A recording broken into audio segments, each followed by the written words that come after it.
తుంగజాతి కలుపు మొక్క. దీనికి నేలలో పోయిన తర్వాత మన పొలాల్లో ఇట్లా స్ప్రెడ్ అవ్వకుండా పోతుంది. ఎన్ని కలుపు కూలీలు పెట్టి తీసినా మళ్ళీ ఆ గడ్డలకి వెళ్ళి పెరుగుతూ ఉంటాయి. కింద చిన్న చిన్న గడ్డలు ఉంటాయి. దీనికి 2,4-D కానీ గ్లైఫోసెట్ కానీ ఎలాంటి గడ్డి మందు కొట్టినా ఎరాడికేది కాదు, మళ్ళీ పెరుగుతూ ఉంటుంది. ఇది రైతులకు చాలా నష్టదాయకం. రసాయన అసలే వాడకుండా మన పొలంకి అడుగు మందులు వేయకుండా మన ఆర్గానిక్ ఆర్గానిక్ మందులు వాడుకుంటూ ఎప్పుడైతే తుంగ గట్టిగా బలంగా వస్తుందో దాని గడ్డలతో సహా మొత్తం పీక్కోవాలి. కంప్లీట్ తుంగనంతా పీక్తా ఉంటే లోపలికి వెళ్ళి తీస్తే గడ్డలు చిన్న చిన్న గడ్డలు ఇవన్నీ వెళ్తాయి. ముదిరినాక ఆ గడ్డలను తీసుకొచ్చి ఒడ్డుకేసుకోవాలి.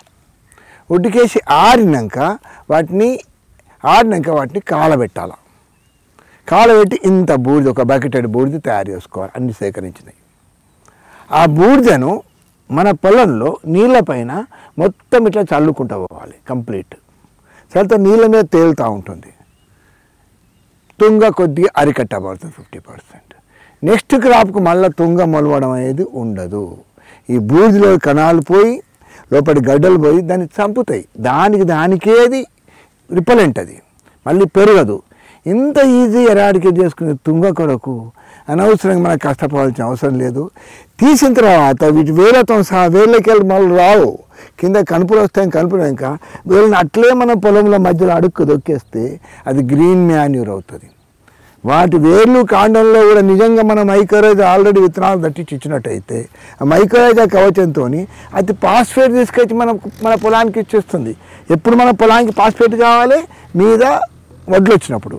అది దానికంటే పెద్ద పెరగకుండా చూసుకొని తొక్కేసినట్టయితే ఆ గడ్డల ద్వారా మనకు వీటికి పాస్ఫేట్ వస్తుంది. అలాంటి పొలంలో వచ్చే గరిక కూడా అంతే. ఈ కలుపు కూడా భయపడవలసిన అవసరం, దాన్ని తొక్కుకుంటూ పోవాలి. దాంట్లో అంతే కథం.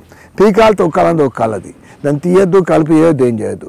వాటి వేర్లలో కూడా గ్లైఫోసెట్ కొట్టి మనం చంపేసే బదులు వాటి వేర్లకు కూడా మనం మైక్రోరైజా అందించినట్టయితే వాటి వేర్ల మీద కవచం వచ్చి అది భూమిలో 5 మీటర్ల లోతు వరకున్న అవశేషాల నుంచి వెళ్ళి పాస్ఫేట్ తీసుకొచ్చి మన పొలానికి అందిస్తుంది.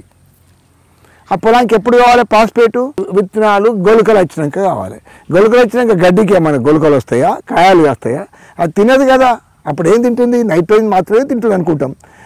అది తల్లికి పిల్ల లెక్క, ఇది పిల్లకు తల్లి లెక్క అది సహాయం చేసుకుంటూ మన మొక్క పెరుగుదల సోపడుతుంది.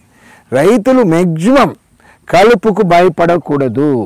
రైతులు ఇంతవరకైనా మన కలుపు మొక్కలను చూసి భయపడవద్దు. అవి మన ఉపయోగకరమైనవి. వాటిని తొక్కేసుకోవాలి, వాటిని కింద ఆచ్ఛాదనంగా మార్చుకోవాలా, వాటికి న్యూట్రియం తీసుకునే ప్లాన్ చేసుకోవాలి. తర్వాత ఈ కలుపు బెరద కోసం ఎప్పుడైతే కలుపు అనేది ప్రధాన మొక్క కంటే పెద్దగా అయినప్పుడే కలుపుగా మనం ట్రీట్ చేయాలి. దానికి అడ్డం వస్తుంది ఏది? సూర్యరశ్మి. వాటికి కింద ఉన్నప్పుడు మనకు కలిపే కాదు కనుక రైతుని దృష్టిలో పెట్టుకొని మన ఆహపోలు వినాడినట్టయితే కలుపు కూలీల బెరద మనకి ఎంతో తగ్గుతుంది.